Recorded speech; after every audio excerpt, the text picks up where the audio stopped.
ஏன்னா வறட்சி நிறைந்த மாநிலமாக இருக்குல்ல தமிழ்நாடு இப்போ. ஏன்னா பிகாஸ் காவேரி வரல, மேகதாதுல பிரச்சனை இருக்குது.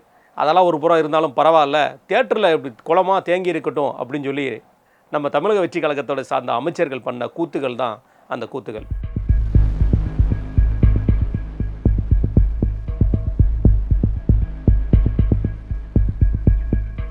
டிக்கெட்டோட விலை எல்லா இடத்துலையும் எப்படி இருந்திருக்குங்கிறது பயங்கர விமர்சன பொருளாக போய்ட்டுருக்கு. குறிப்பாக சொல்லப்போனால் தேட்டர் உரிமையாளர்களே டிக்கெட்டோட விலைகளை அவங்களே புட்டு போட்டு வச்சுருக்காங்க.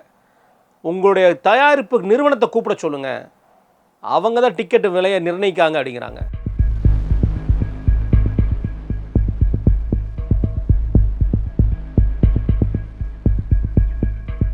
ஒரு 25 கிலோ மூடையில் ஒரு 2.5 கிலோ மூடை அந்த இது கம்மியாக இருக்குன்னு சொல்லிட்டு அவரை சஸ்பெண்ட் பண்ணியே ஆகணும்னு சொல்லி அவ்வளோ பெரிய லெவலில் ரீல் எடுத்து பிரபலப்படுத்திட்டு இருந்தாங்க அவருடைய கேள்விக்குறிகளை. இதே மாதிரி நீங்கள் இப்போ ஜனநாயகம் படம் ரிலீஸ் ஆகிருக்கிற தேட்டரில் போய் ஆய்வு நடத்தி பிளாக்ல டிக்கெட் விற்காமல் இருக்காங்களா அல்லது நிர்ணயிக்கப்பட்ட விலையில் தான் டிக்கெட் விற்கிறாங்களான்னு போய் பார்க்கலாமா?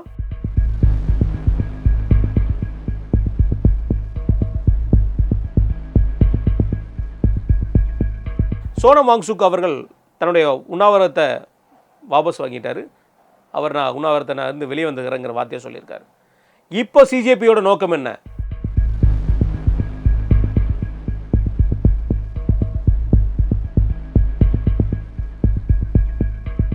உங்களுடைய வர்த்தகங்களை நாங்கள் மூவ் பண்ணுவோம், ஆனால் பின்னாடி இருந்தால் நாங்கள் இழுத்துருவோம் அப்படிங்கிற ஒரு வார்த்தையை சொல்லியிருந்தார். அதோட நோக்கமாக இது. ஏன்னா இப்போ வரைக்கும் ட்ரேட் டீலில் நம்முடைய பாரத பிரதமர் சைன் பண்ணல.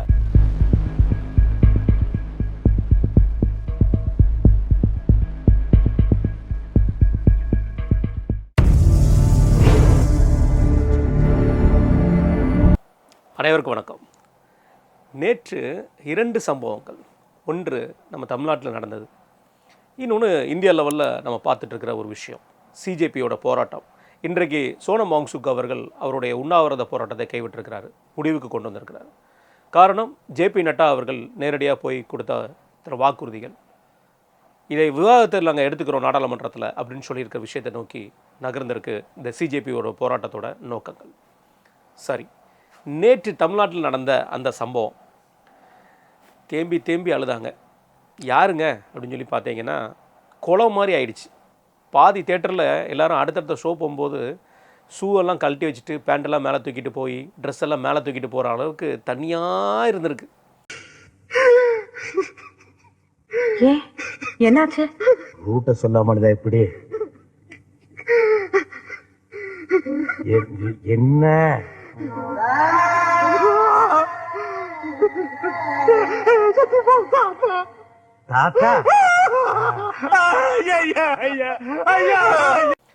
ஏன்னா வறட்சி நிறைந்த மாநிலமாக இருக்குல்ல தமிழ்நாடு இப்போ. ஏன்னா பிகாஸ் காவேரி வரல, மேகதாதுல பிரச்சனை இருக்குது. அதெல்லாம் ஒரு புறம் இருந்தாலும் பரவாயில்ல, தியேட்டரில் இப்படி குளமாக தேங்கி இருக்கட்டும் அப்படின்னு சொல்லி நம்ம தமிழக வெற்றி கழகத்தோட சார்ந்த அமைச்சர்கள் பண்ண கூத்துகள் தான் அந்த கூத்துகள். அவர்கள் தலைவர்களுடைய படத்தை அவங்க ரசிக்கிறது தப்பே கிடையாது. அது அழுகிற மாதிரி சில விஷயங்கள் இருக்குன்னா அழுங்க, அது தப்பு கிடையாது. ஆனால் கேமரா முன்னாடி அழுதிங்க பார்த்தீங்களா, அதுதான் தப்பு. ஏன்னா இதே மாதிரி அனைவரும் அடுத்து பின்தொடர்ந்து பண்ணுவாங்க. சரி, இதில் என்னங்க இருக்குது அப்படிங்கிற மாதிரி விஷயத்தை பார்க்கும்போது, விஜய் அவர்கள் சொன்ன ஒரு வார்த்தை, ஏதாவது ஊழல் கேட்டால் உங்கள் அண்ணன் ஆட்சி, முதல்வர் ஆட்சி அப்படிங்கிற நீங்கள் சொல்லுங்கள் அப்படின்னு சொல்லி நம்மளுடைய மாண்புமிகு முதல்வர் அவர் விஜய் அவர்கள் சொல்லியிருந்தார். உங்ககிட்ட யாராவது லஞ்சம் ஏதாவது கேட்டாங்கன்னா கொடுக்க முடியாது சொல்லுங்கள், நான் இருக்கேன் உங்களோட. அப்படியே யாராவது ஃபோர்ஸ் பண்ணாங்கன்னா, இது எங்க மகன், எங்க புள்ள, எங்க அண்ணன், எங்க தம்பி, எங்க விஜய், எங்க விஜயோட ஆட்சின்னு ஸ்ட்ராங்காக சொல்லுங்க. மக்களே, நீங்க கூட இருக்கும் போது லஞ்ச ஊழல் மட்டும் இல்லை, அதிகாரத்தை வச்சு ஆட்டம் போடுற யாராக இருந்தாலும் அடங்கிடுவாங்க. ஆனால் டிக்கெட்டோட விலை எல்லா இடத்துலையும் எப்படி இருந்திருக்குங்கிறது பயங்கர விமர்சன பொருளாக போய்ட்டுருக்கு. குறிப்பாக சொல்லப்போனால் தேட்டர் உரிமையாளர்களே டிக்கெட்டோட விலைகளை அவங்களே புட்டு போட்டு வச்சுருக்காங்க. உங்களுடைய தயாரிப்பு நிறுவனத்தை கூப்பிட சொல்லுங்கள், அவங்க தான் டிக்கெட்டு விலையை நிர்ணயிக்காங்க அப்படிங்கிறாங்க. யார் அந்த தயாரிப்பு நிறுவனம்? டெல்லி பிரதிநிதியா அல்லது முதல்வரோட ஆலோசகரா தெரியல. அதுக்கு கண்டிப்பாக முதல்வர் அவர்கள் பதில் சொல்லி ஆகணும். ஏன்னா இது நேரடியாக உங்களை சம்மந்தப்பட்ட குற்றச்சாட்டு. அது இருக்கட்டுங்க. இவங்க தான் எல்லா இடம் போய் ஆய்வு பண்ணுறவங்களே. ஆய்வு பண்ணுற இல்லாத இடமே இல்லைன்னு ஆகிப்போச்சு இல்லையா? கடைசியாக ஸ்ரீகுண்டத்தில் அதோட எம்எல்ஏ ரேஷன் கடையில் போய் ஆய்வு பண்ணார். ஒரு 25 கிலோ மூடையில் ஒரு 2.5 கிலோ மூடை அந்த இது கம்மியாக இருக்குன்னு சொல்லிட்டு அவரை சஸ்பெண்ட் பண்ணியே ஆகணும்னு சொல்லி அவ்வளோ பெரிய லெவலில் ரீல் எடுத்து பிரபலப்படுத்திட்டு இருந்தாங்க அவருடைய கேள்விக்குறிகளை. இதே மாதிரி நீங்கள் இப்போ ஜனநாயகம் படம் ரிலீஸ் ஆகிருக்கிற தேட்டரில் போய் ஆய்வு நடத்தி பிளாக்ல டிக்கெட் விற்காமல் இருக்காங்களா அல்லது நிர்ணயிக்கப்பட்ட விலையில் தான் டிக்கெட் விற்கிறாங்களான்னு போய் பார்க்கலாமா? ஆனால் அதை பண்ண மாட்டீங்க. அப்போ என்ன அர்த்தம்? ரைட், அது மக்கள்கிட்டே விட்டுக்கிறேன். தாவேக்காக்கு கொள்கை இல்லை, தாவேக்காக்கு கொள்கை இல்லைன்னு சொல்லி பேசியிருந்தோம்ல, அப்படிலாம் தப்புங்க. தாவேக்காவோட கொள்கை இப்போ என்னங்கிற கண்டுபிடிச்சாச்சு. நேற்று தான் தெரிஞ்சுது. கிட்டத்தட்ட முக்கியமான பல அமைச்சர்கள் தேட்டரில் தான் இருந்தாங்க. தேட்டரில் இருக்குது தாவேக்காவோட கொள்கையா அப்படின்னு சொல்லி திருப்பி கேட்டுறாதீங்க. அவங்க அப்படி தான் இருக்காங்க. என்ன, அவர்கள் தலைவருடைய படம் நல்லபடியாக ஓடணும், அது நம்ம பார்த்து என்ஜாய் பண்ணணும் அப்படிங்கிற ஒரு எண்ணத்தோடு இருக்குது. இதில் பல அமைச்சர்கள் பண்ண கூத்து, குறிப்பாக சொல்லப்போனால் இந்த தொழில்துறை அமைச்சர் கீர்த்தனா அவர்கள், நீங்கள் அந்த வீடியோ பாருங்கள், நாங்கள் அந்த வீடியோ போடுறோம், ரொம்ப வேதனையாக இருக்குங்க.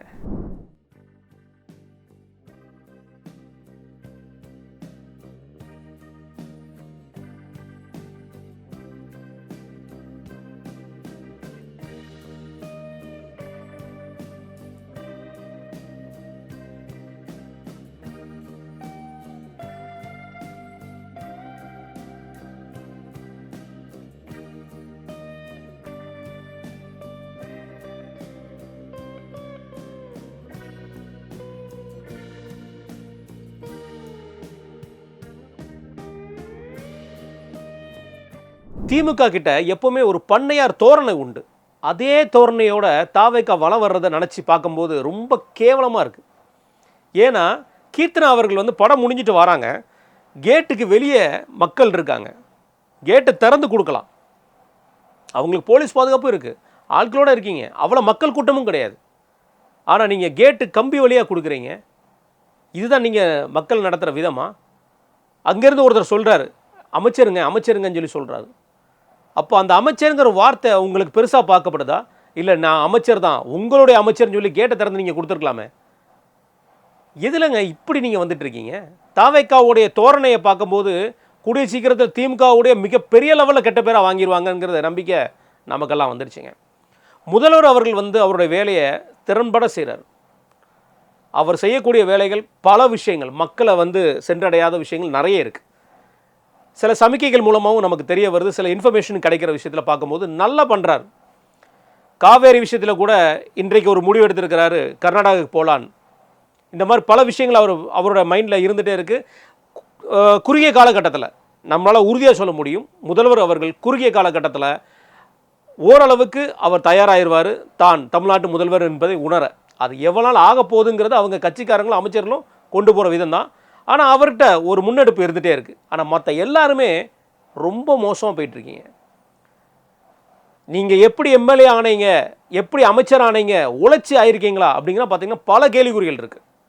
அதெல்லாம் மறந்துட்டீங்க இல்லை? இப்போ அமைச்சர் ஆனோடனே எம்எல்ஏ ஆனோடனே ஒவ்வொருத்தரோட பேச்சுகள் பாருங்களேன் எப்படி போயிட்டுருக்கு.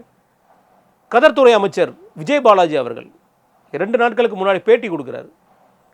அப்போது ஒரு கேள்வி கேட்கப்பட்டது, சேலத்தில் அம்பேத்கர் சிலை திறக்காமல் இருக்குது, சீமான் அவர்கள் வந்து ஒரு விஷயத்தை சொல்லியிருக்காரு, குற்றச்சாட்டாக சொல்லியிருக்காரு, அதை பற்றி என்ன நினைக்கிங்கன்னு சொல்லி பத்திரிகையாளர் கேட்டதுக்கு யார் அந்த சீமான் அப்படின்னு கேள்வி கேட்டிருக்காரு. சேலத்தில் அந்த அம்பேத்கர் சிலை தொடர்பாக 2 தரப்பினருக்கும் மோதல். சீமான் தான் யாரு? சீமான் தான் யாரு? இல்லை, அவங்க சொல்கிறாரு நாம் தமிழர் கட்சி எம்எல்ஏ எம்பின்னு கேட்டீங்கன்னா நான் அவங்களுக்கு பதில் சொல்லலாம். அது கூட கேட்கலாம், என்னென்னா அரசியல் கட்சி தான் நடத்துகிறாங்க, அதனால் ஒருத்தருக்கு ஒருத்தர் இந்த மாதிரி சாடிப்பாங்க, அது வேறு விஷயம். ஆனால் எம்எல்ஏ எம்பிஸ் இருந்தால் மட்டும் எங்கள்கிட்ட பேச சொல்லுங்கள், அவங்க தான் எங்கள்கிட்ட கேள்வி கேட்கணும் அப்படிங்கிற மாதிரி சொல்கிறாப்புல. ஓ, எம்எல்ஏ இருந்தால் தான் உங்கள்கிட்ட நாங்கள் கேள்வி கேட்க முடியுமா? எம்பியாக இருந்தால் தான் நாங்கள் கேள்வி கேட்க முடியுமா? அதான் பத்திரிகையாளர்கள் எல்லாம் அப்படியே தவிர்த்துட்டு போகிறீங்களா? அப்போ பத்திரிகையாளரும் உங்கள்கிட்ட கேள்வி கேட்கக்கூடாது. இது என்ன மாதிரியான ஒரு அராஜகம் இது? எம்எல்ஏவாக இருந்தால் தான் உங்ககிட்டே நாங்கள் கேள்வி கேட்கணும். அப்போது விஜய் பாலாஜி அவர்கள் நிற்பாங்க, மற்ற அமைச்சர்கள் மற்ற எம்எல்ஏ சட்டமன்ற உறுப்பினர்கள் சட்டப்பேரவையில் கேள்வி எழுப்புவாங்க, அதற்கு விஜய் பாலாஜி அவர்கள் பதில் சொல்லுவாங்க. உங்கள் ஊர் தொகுதியில் இருக்கக்கூடிய மக்கள் கேள்வி கேட்டால் கூட பதில் சொல்ல மாட்டீங்க. என்னையா இது? இவ்வளோ பெரிய அராஜக போக்கில் போயிட்டுருக்கீங்க. ஒவ்வொருத்தரோட செயல்பாடுகளை பார்த்தா ரொம்ப ஆச்சரியமாக இருக்குது. நீங்கள் கற்றுக்கிறது எங்கேருந்து கற்றுக்குறீங்கன்னா மக்கள்கிட்டருந்து கற்றுக்கல. நீங்களாம் மக்களோட மக்களாக இருந்து வந்தவங்க. உங்களை நாங்கள் பெரிதும் எதிர்பார்த்தோம். ஆனால் நீங்கள் கற்றுக்கிறது திமுகவினர்கிட்டருந்து கற்றுக்குறீங்க. நாங்கள் முன்னாடி இருந்தே சொல்லுவோம், நீங்கள் திமுகவோட காப்பி கட்டடின்னு. அதை மீண்டும் மீண்டும் நிரூபிச்சிட்ருக்கீங்க. அதை தொடர்ந்து பார்த்துட்ருக்கோம். நம்ம ஒரு புறம் இருக்க இந்த அமைச்சர்கள் எல்லாம் அழுதுது, படத்துலேருந்து வெளியே வந்த மற்ற நபர்கள் அழுதுது. கம்பேர் பண்ணி பாருங்கள். ஒரிஜினலாக நம்முடைய மாண்புமிகு முதல்வர் அவர்களுடைய மிகப்பெரிய ஒரு என்டர்டெய்னர் நடிப்பில், அதில் மாற்று கருத்தே கிடையாது. சினிமா துறைக்கு இழப்பானா கண்டிப்பாக இழப்பாக இருக்கும், அதுலேருந்து சந்தேகம் கிடையாது. அந்த ரியாலிட்டியும் இவங்க பண்ண ரியாலிட்டியும் பாருங்கள், ஃபுல் செட்டப்புங்க. இவங்க அழுகிறதெல்லாம் பார்த்தாலே நமக்கே தெரியுது, நம்ம முதல்வர் மனதில் இடம் பிடிச்சிட மாட்டோமா அல்லது பொதுச்செயலர் மனசில் இடம் பிடிச்சிட மாட்டோமா அப்படிங்கிற மாதிரி தான் தெரியுது தவிர இவங்கள்ட்ட ஒரிஜினாலிட்டியே இல்லை. இதிலேயே ஒரிஜினாலிட்டி இல்லைன்னா மற்ற விஷயங்களில் நம்மளும் போக போக பார்க்க தான் போகிறோம் இவங்களோட ஒரிஜினாலிட்டி எந்த லெவலில் இருக்க போகுது என்னங்கிறதுன்னு. ரைட், இது தமிழ்நாட்டில் நேற்று நடந்த சம்பவம். கொஞ்சம் நம்ம இதை பற்றி பேசணுங்கிறதுக்காக நம்ம பேசியிருக்கோம். இன்னும் நிறைய பேசலாம். தூத்துக்குடியில் நடந்திருக்கிற ஒரு சர்ச்சைக்குரிய ஒரு விஷயம், அது இன்னும் கன்ஃபர்மேஷன் ஆகலை. போஸ்ட்மார்ட்டம் ரிப்போர்ட் இன்னும் வரல, போஸ்ட்மார்ட்டம் போயிட்டுருக்கு, நம்ம பார்க்க இருக்கிறோம். இந்த மாதிரி நிறைய சம்பவங்கள் இருக்குது. நீட்டுக்கு எதிரான விஷயங்களில் குறிப்பாக சொல்லப்போனால் தாவேக்காவுடைய கருத்து என்ன அப்படிங்கிறது மிகப்பெரிய ஒரு கேள்விக்குறியாக இருக்குது. அதையும் நம்ம பார்க்க இருக்கிறோம், வரட்டும். ஆனால் இதெல்லாம் விடுங்க, சிஜேபியோட போராட்டம் இங்கே அவ்வளோ பேரும் கிளம்பிட்டாங்க. வெற்றிமாறன், மன்சூர் அலிகான், ரஞ்சித் அவர்கள், என்னப்பா அது, அதெல்லாம் விடுங்க. அமீர் விடுங்க, அமீர் எப்போவுமே கிளம்பிடுவார், அது அவருக்கு டக்குன்னு வண்டி தான் கிளம்புப்பா அப்படின்றவார். நடிகை ரேவதி அவர்கள், முதல்ல ரேவதி அவர்கள்ட்ட ஆரம்பிப்போம். இந்த போராட்டத்தில் குழந்தைகள் அடி வாங்கும்போது எனக்கு மனசெல்லாம் ரொம்ப வருத்தமாக போச்சு. என் கண்ணிலேருந்து கண்ணீர் தாரதாரையாக வந்துச்சு, என்னால் கண்ட்ரோல் பண்ணவே முடியல. அவர் சிஜேபியோட லீடர் அபிஜித் தீபக் காலில் விழுந்து கெஞ்சிறாரு. ரேவதி அவர்களே, ஒரு வீடியோ தான் நீங்கள் பார்த்துருக்கீங்க, நிறைய வீடியோஸ் இருக்குது, உங்களுக்காக நாங்கள் ப்ளே பண்ணுறோம், பார்க்குறீங்களா? மக்களே, இப்போ பல வீடியோக்கள் இருக்குது, இதில் ப்ளே பண்ண முடியாத அளவுக்கு இல்லை வீடியோக்கள் தான். அதான் இது எல்லாமே. இது எல்லாம் யாரோடைய அடையாளத்தை அசிங்கப்படுத்தியிருக்காங்க அப்படின்னா, நம்முடைய இந்தியாவில் இருக்கக்கூடிய ஒவ்வொரு குடிமகனுடைய top most priority representative Indian prime மினிஸ்டரை, இந்தியன் அமைச்சர்களை எவ்வளவு தூரம் அசிங்கப்படுத்தி பார்த்து அவ்வளோ பெரிய லெவலில் ஒரு விஷயம் நடந்திருக்கு. இவங்க பேர் போராட்டக்காரர்கள். இவங்க போராட்டக்காரர்கள்னா ஜந்தர் மந்தரில் நடந்த சுதந்திரத்துக்கு முன்னாடி நடந்த போராட்டங்களோ சுதந்திரத்துக்கு அப்புறம் நடந்த சில உண்ணாவிரதங்களோ எப்படி பார்க்கப்படும்? இந்த வீடியோ நீங்கள் கண்டிப்பாக பார்க்கணும். சில வீடியோஸ் ப்ளே பண்ணவே முடியல, நீங்கள் பாருங்கள், அதில் உங்களுக்கு தெரியும் இந்த நடிகர்களோட இயக்குநர்களுடைய நாடகம் எதற்காக என்று.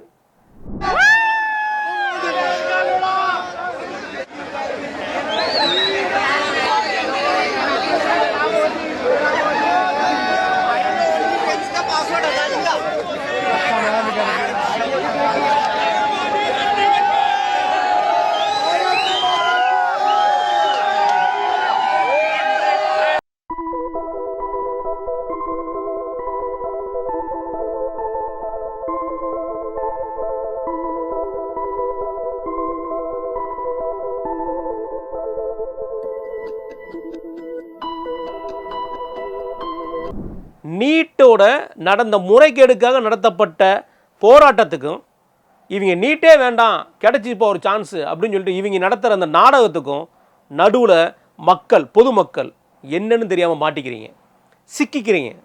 அதுதான் வேதனையாக இருக்குது. நம்முடைய பாரத நாட்டு பிரதமரை இவ்வளோ தூரம் அசிங்கப்படுத்தக்கூடிய ஒரு விஷயம். ஐயா, நான் பிஜேபிக்காரன் கிடையாதுயா, நான் இந்தியன், நீங்களும் இந்தியனாக தான் இருப்பீங்க, உணர்வில் அது இருக்கும். இந்தியாவில் கொடுக்கக்கூடிய எல்லாத்தையும் அனுபவிக்கிறவங்க நீங்கள் தான். உங்களுக்கு பிரதமர் பிடிக்காட்டாலும் உங்களுக்கு பாரத பிரதமர் யாருன்னா அது நரேந்திர மோடி அவர்கள் தான். எப்படி எடுத்துக்கிற முடியும்? இவங்க போராட்டக்காரங்க அப்படின்னா நம்ம என்னன்னு சொல்ல, இந்த போராட்டக்காரங்களுக்கு தான் நேற்று கொடி பிடிச்சிருக்காங்க நம்மளுடைய ரஞ்சித் அவர்கள், வெற்றிமாறன், மன்சூர் அலிகான், ரேவதி அவர்கள்லாம். இங்கே எப்படின்னா கேரளாவில் பல நடிகர்கள், ஐயா நாங்கள் வரலன்னா கோவப்பட்டுருவாங்க, ஐயோ தப்பாக போயிடும், தெரியா போராட்டம் இருக்கும்போது வரல, ஜென்சினோடனே படம் போயிடுவோன்னு படமாக கால வர மாட்டாங்க நினச்சிட்டீங்களோ? சரிப்பா, மற்ற பெரிய பெரிய விஷயங்களுக்கெல்லாம் போராட்டம் நடத்துறீங்களா? அப்போல்லாம் எங்கே போனீங்க? சரி, இந்த 5 வருஷத்தில் வெற்றிமாறன் அவர்கள் எங்கேயும் இருந்தீங்களா? எங்கேயுமே பார்த்த மாதிரி தெரியலையே. அப்புறம் அமீர், எங்கே அமீர் இருந்தீங்க? நேற்று ஒரு வார்த்தையை விட்டீங்க, நீட் தேர்வுக்கு ஒரு ரகசியம் இருக்குன்னு சொன்னாங்க, அவங்களும் செய்யாமல் போயிட்டாங்க. நீட்டுக்கு எதிராக உங்கள் கருத்து என்னன்னு சொல்லி தாவேக்கா பற்றி கேள்வி கேட்குறீங்க. 5 வருஷமாக வேண்டாம்ல, நீங்களே ஒரு அயலக அணியை அறிமுகப்படுத்தி விட்டீங்க. அப்போ நீங்கள் பேசியிருக்க வாய்ப்பு இல்லை, இப்போ தான் பேசுவீங்க. அமீர் பார்த்துட்டோம். அடுத்தது ரஞ்சித் அவர்கள், அவரோட பேச்சில் ஒரு விஷயம் பாருங்கள். எதுக்குப்பா வந்திருக்க நீ? இங்கே வந்திருக்கிற நீட்டுக்கான ஒரு முறைகேடுக்கான போராட்டம்னு சொல்லி வந்திருக்க, இளைஞர்கள் அடிச்சிருக்காங்கன்னு சொல்லி ஒரு போராட்டம் நடத்த வந்திருக்கேன்னு வச்சுக்கோ, அப்படியே வச்சுக்கோங்க ஐயா. அந்த போராட்டத்தில் வந்துட்டு தாவேக்காவுடைய தலித் அமைச்சர்களை 8 பேர் கொடுத்துருக்காங்க. அதை நாங்கள் யாரும் ஏற்றுக்கிட்ட மாதிரி இல்லை, எங்களுடைய ரெப்ரசன்டேட்டிவ் அவங்க இல்லை அப்படிங்கிற ஒரு விஷயத்த நீங்கள் பேசுகிறீங்க. இது என்ன தாவேக்காவுக்கு எதிரான கூட்டம்? அது சரி, தாவேக்கா அமைச்சர்களுக்கு எதிரான கூட்டம் அது என்னங்க? உங்களுடைய கூட்டத்தோட நோக்கம் தான் என்ன? ஏற்கனவே நம்ம நேற்று டாக் வித் முத்தலிஃப் நம்ம பேசியிருப்போம். கூட்டத்தோட நோக்கம் என்னங்கிறது உடச்சி பேசியிருந்தார் அண்ணன் முத்தலிஃப் அவர்கள். ஆசாதி ஆசாதிங்கிற குரல் எழுப்பிட்டு இருக்காங்க. இதில் எந்த மாதிரியான விஷயங்கள்னு சொல்லி அழகாக குரல் எழுப்பியிருந்தார். அவரோட பாணியில் அவர் சொல்லியிருந்தார். அதை நீங்கள் பார்த்துருப்பீங்க. இருந்தாலும் அந்த டிஸ்கிரிப்ஷனில் அந்த லிங்கை கொடுக்குறோம், அதை போய் பாருங்கள். இப்படி ஒரு சூழல் உருவாகிட்டு இருக்கு தமிழ்நாட்டில். டெல்லியில் என்ன நடக்குன்னே தெரியாமல் இங்கே தமிழ்நாட்டில் இருக்கிற அவ்வளோ பேரும் சேர்ந்து டெல்லிக்கு சப்போர்ட் பண்ணிட்டு இருக்காங்க. ஆனால் டெல்லியில் நடந்துட்டு இருக்கிறது என்ன? இந்த போராட்ட காலத்தில் பல அமெரிக்கர்கள் உள்ள நுழைஞ்சிருக்காங்க. எதனால்? இன்றைக்கு இந்திய அரசாங்கம் முடிவு செய்திருக்கிற விஷயம், இந்த போராட்டத்தில் டிஜிட்டலைஸ்டாக கிடைச்சிருக்கிற முகங்களுக்கு பாஸ்போர்ட் ரத்து நோக்கி போயிட்டு இருக்கு. காரணம் என்ன? ரிப்போர்ட் இருக்காதா? காவலர்கள் இல்லை, இராணுவ வீரர்களை தாக்கிட்டு இருக்கிறாங்க. சில வீடியோஸில் வேண்டாங்க, ரொம்ப அசிங்கம். சரி, இங்கே இவங்களுக்கு எங்கேருந்து தெய்வங்களை பற்றியும் மதங்களை பற்றி பேசுகிறதுக்கு இதெல்லாம் இருக்கும்போது இந்த அமெரிக்கர்களுடைய நிலைப்பாடு ஏன் இந்த போராட்டத்தில் இருக்கிறாங்க? அபிஜித் தீபக்கும் அமெரிக்காவிலேருந்து தான் வந்தார். இந்த போராட்ட காலத்திலே அமெரிக்கர்கள் இருக்காங்க. அதில் ஒருத்தர் சொல்கிறாரு, இந்திய மாணவர்களை அடித்து கொலை செய்கிறார்கள் என்று. பல மாணவர்களை கொலை செஞ்சுருக்காங்கன்னு. எவ்வளோ தவறான செய்திங்க! உலகம் முழுவதும் எப்படி பரவும்? அது டெல்லியில் நடந்துட்டு இருக்கு. இதெல்லாம் எதுக்காக? ஏதோ ஒரு செய்தி, அந்த செய்திக்கு பின்னாடி என்ன இருக்குன்னு பார்க்கவே மாட்டேங்கிறீங்க மக்கள். இங்கே பல ஊடகங்கள் பாரதிய ஜனதா கட்சிக்கோ அல்லது மத்தியில் இருக்கிற அரசாங்கத்துக்கு ஆதரவாக பேசினா ஐயோ பெரிய தப்பாயிரும். இது இப்போ இல்லை, காங்கிரஸ் ஆட்சியில் இருக்கும்போது நடந்திருக்கு. இப்போ அண்ணன் மாணிக் தாக்கூர் இதை மறந்துடுவாரா? அப்போவும் இதே கதை தான். இது எதனாலங்கிறது தெரியல. இங்கே இருக்கிற ஊடகவியலாளர்களும் எதனால் இதை பண்ணுறாங்கன்னு தெரியல. இது அவங்களுக்கு தான் ஷேம், நமக்கு கிடையாது. சரி, இந்த அமெரிக்கர்களுடைய நோக்கம் தான் என்ன? கொஞ்சம் பின்னாடி போய் பார்க்கணும். ஒரு 6 மாதத்துலேருந்து ஒரு 8 மாதம் வரைக்கும் இந்த கதைகளை பார்த்தீங்கன்னா, அமெரிக்காவை சேர்ந்த deputy secretary of state mister Christopher Landau இங்கே வந்திருந்தார். வந்திருக்கும்போது ஒரு விஷயம் சொன்னார் அவர். நாங்கள் இந்தியர்களை போக விடுவோம், ஆனால் சீனாக்காரர்கள் மாதிரி போக விட மாட்டோம். உங்களுடைய வர்த்தகங்களை நாங்கள் மூவ் பண்ணுவோம், ஆனால் பின்னாடி இருந்தால் நாங்கள் இழுத்துருவோம் அப்படிங்கிற ஒரு வார்த்தையை சொல்லியிருந்தார். அதோட நோக்கமாக இது. ஏன்னா இப்போ வரைக்கும் ட்ரேட் டீலில் நம்முடைய பாரத பிரதமர் சைன் பண்ணல. அதற்கான ப்ரெஷர்ஸ் எங்கேருந்து வந்துச்சு? ட்ரம்ப்ட இருந்து வந்துச்சு, அப்படியும் சைன் பண்ணலை. இது ஒரு புறம் இருக்கும்போது மார்க்கோ ரூபியோ அவர்களுடைய பயணம். அவர் ஏன் கல்கட்டாவுக்கு போனார்? கேள்விக்குறியில். அங்கே போய் அவர் என்ன பண்ணிட்டு வந்தார்? கேள்விக்குறியில். இந்த செய்திகளை போய் பாருங்கள், செய்திகளை போய் பாருங்கள். இந்த மழைக்கால கூட்டத்தொடரில் எந்த பில் பாஸ் பண்ணுறதுக்காக இந்த செய்தி லிங்க் ஆகுதுன்னு பாருங்கள், உங்களுக்கு புரியும். எதில் லிங்க் ஆகுதுன்னு பார்த்தா உங்களுக்கு புரியும். சரி, எதிர்க்கட்சியோட நிலைமை தான் என்னங்க? எதிர்க்கட்சிகள் ஒவ்வொருத்தருக்கும் ஒவ்வொரு நோக்கம் இருக்குது. எல்லா எதிர்க்கட்சியும் சேர்ந்து இந்த போராட்டத்துக்கு தலைவர் ராகுல் காந்தி அவர்கள்னு சொல்லி இந்த போராட்டத்துக்காக தலைவர்னு சொல்லுங்க பார்ப்போம். INDA கூட்டணி சார்பாக இருக்கக்கூடிய ஆட்கள், எங்கள் அண்ணன் மாணிக் தாக்கூர் அவர்கள் இங்கேயாவது இருந்து சொல்லுங்கள். உங்கள் டெல்லியில் தான் சொல்ல மாட்டீங்க. நேற்று கூட அண்ணன் பேட்டி கொடுத்துறப்பல 32 பேரோட வந்திருக்கிறாங்க பிஜேபிக்காரங்க போராட்டம் நடத்துறதுக்கு. நாங்கள் காங்கிரஸ் ஆஃபீஸில் வச்சு இதெல்லாம் கொடுக்கலான்னு இருந்தோம். சரியப்பா, இவங்களாம் 32 பேர். கடலூரில் அண்ணன் அழகிரி அவர்கள் தலைவராக இருக்கும்போது 4 பேரோட போய் ட்ரெயினை மறிக்க போனீங்களே, 4 பேர். அண்ணன் மாணிக் தாக்கூர் அவர்களே 4 பேர். வேணுமா ஃபுட்டேஜ்? மறந்துருப்பீங்கன்னு நினைக்கிறேன். உங்கள் 2 பேரோட நிலைமை இங்கே தான், புரியுதுங்களா? அதனால் நீங்கள் என்னமோ பெரிய 31 பேரோட இருக்கிற மாதிரியும் பாஜக நம்ம 32 பேரோட இருக்கிற மாதிரியும் பேசாதீங்க. அது ரொம்ப என்னமோ மாணிக் தாக்கூர் அவர்களோட தலைவரான அப்புறம் நாங்கள் இப்போ தாவைக்காலாக இருக்கோம், தாவைக்கா தவிர எங்களுக்கு ஒன்றுமே இல்லை, நாங்கள் இந்த பண்ணையார் தவறுனை எடுபடாது. கண்டிப்பான முறையில் உங்களுக்கு மிகப்பெரிய லெவலில் இந்த பண்ணையார் தோரணைக்கு கண்டிப்பான முறையில் மக்களோட பதிலடி இருக்கும். சரி, நம்ம கேட்போம், எதிர்க்கட்சிகளோட வேலை என்னங்க? எதிர்க்கட்சியில் ராகுல் காந்தி அவர்கள், மாண்புமிகு எதிர்க்கட்சி தலைவர் ராகுல் காந்தி அவர்கள் பிப்ரவரி மாதம் 5ஆம் தேதி இந்திய ஜனநாயகத்தில் தேர்தல் மீதே எனக்கு நம்பிக்கை இல்லை அப்படிங்கிற ஒரு வார்த்தையை சொல்லியிருந்தார்.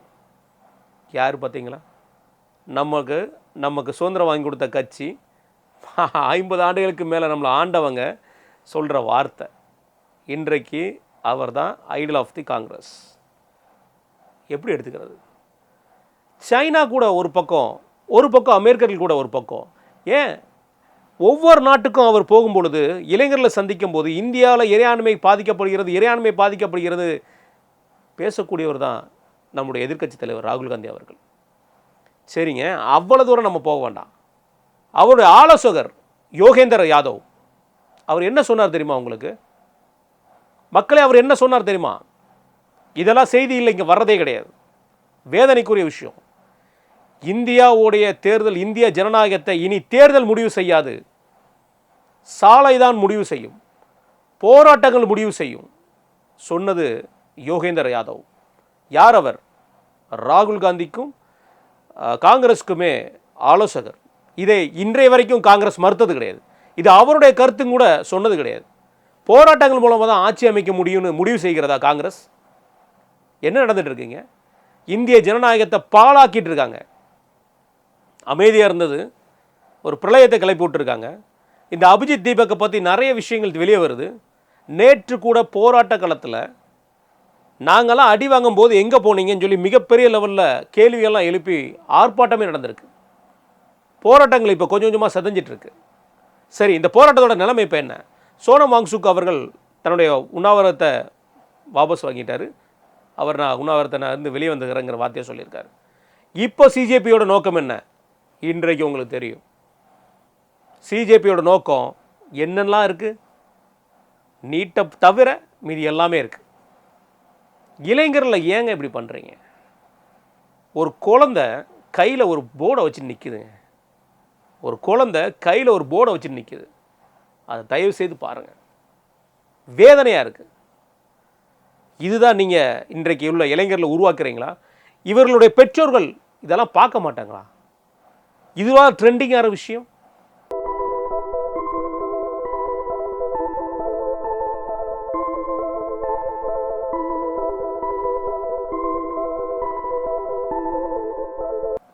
இந்திய இறையாண்மை மேலே, இந்தியர் மேலே எந்த ஒரு விதமும் ஒரு தேசப்பற்று வேண்டாங்க. உங்களுக்கு தேசப்பற்று இல்லாதவர்களே கூட ஆகிக்கோங்க. கேட்டால் தேசப்பற்றுனா ஆஹா அது சங்கிக்கு மட்டும் தான் உண்டு தேசப்பற்று, உங்களுக்கு கிடையாதுன்றீங்க. அப்போ என்னங்க சுதந்திரம் நாங்கள் வாங்கி கொடுத்துங்க. இன்றைக்கி தேசப்பற்று சங்கிக்கிட்டே இருக்குது. சுதந்திரம் வாங்கும்போது நாங்கள் வாங்கினோம், அது வேற கதை அப்படின்னு பேசுவீங்க. ரொம்ப சேமாக இருக்குங்க. இந்த போராட்டம் உறுதியாக சொல்ல முடியும். மக்கள்கிட்ட காமிச்சு கொடுக்க விஷயம், மக்கள் இந்த போராட்ட காலத்தை முழுமையாக போய் பார்த்தீங்கன்னா இதில் நடந்திருக்கிற உண்மைகள், பல உண்மைகள் வெளிச்சத்துக்கு வரும். அமெரிக்காவுக்கு இன்னொரு சைனாவாக நம்ம உருவாகிறது இல்லை, இன்னொரு அமெரிக்காவை நம்ம வந்துடக்கூடாதுங்கிறது தான். 3வது இடத்துல இன்றைக்கி நம்ம இருக்கிறோம். 3வது இடத்துல நம்ம இருக்கோம். நீங்கள் ஸ்டாட்டிஸ்டிக்ஸ் போய் பாருங்கள், இல்லை நாங்கள் அந்த ஃபோட்டோ நாங்கள் போடுறோம். இன்றைக்கு வர்த்தக நிலைமையில இல்லை, நம்முடைய தனிநபர் வருமானத்திலே இன்றைக்கி 3வது இடத்துல நம்ம இருக்கோம். இது மிகப்பெரிய ஒரு வெற்றிங்க. இது அமெரிக்காவுக்கு உறுத்துகிறதா தெரியலை. இதுதாங்க இன்றைக்கு நம்ம விவாதத்தில் எடுத்துக்கிட்ட விஷயம். சிஜேபியோட போராட்டம் அது வலுவிழந்து போகணுங்கிறத விட சிஜேபியோட போராட்டத்தோட உண்மையான நோக்கம் என்ன? போராட்டக்காரர்களோட நோக்கம், போராட்டத்தோட நோக்கம் என்னங்க? போராட்டக்காரர்களுடைய நோக்கம் என்ன? நம்மளால் முடிஞ்ச வரைக்கும் சில வீடியோக்களை உங்களுக்காக போட்டிருக்கோம், பாருங்கள். சில விஷயங்கள் இன்னும் போடவே முடியாது, அவ்வளவு அசிங்கமாக இருந்த மாதிரி தெரியுது. ஸோ நீங்களும் உண்மை என்ன தேடுங்க. செய்திகளை வெறும் வாசிச்சுட்டு போகாதீங்க. செய்திக்கு பின்னாடி என்ன இருக்குன்னு பாருங்கள், அதோட நோக்கம் என்னன்னு பாருங்கள். அந்த நோக்கம் நம்மளை சதிக்காட்டாலும் நம்மளுடைய அடுத்த ஜென்ரேஷனை சதைச்சிரும். ஸோ கவனமாக சில விஷயங்களை கூர்ந்து கவனிங்க. நம்முடைய இளைஞர்களுக்கும் நம்முடைய குழந்தைகளுக்கும் நிறைய விஷயங்களை சொல்லிக் கொடுங்க. இல்லைனா தேசப்பற்றுங்கிறது காற்றில் பறக்கப்படும். தயவுசெய்து கவனத்தில் கொள்ளுங்கள். மிக்க நன்றி.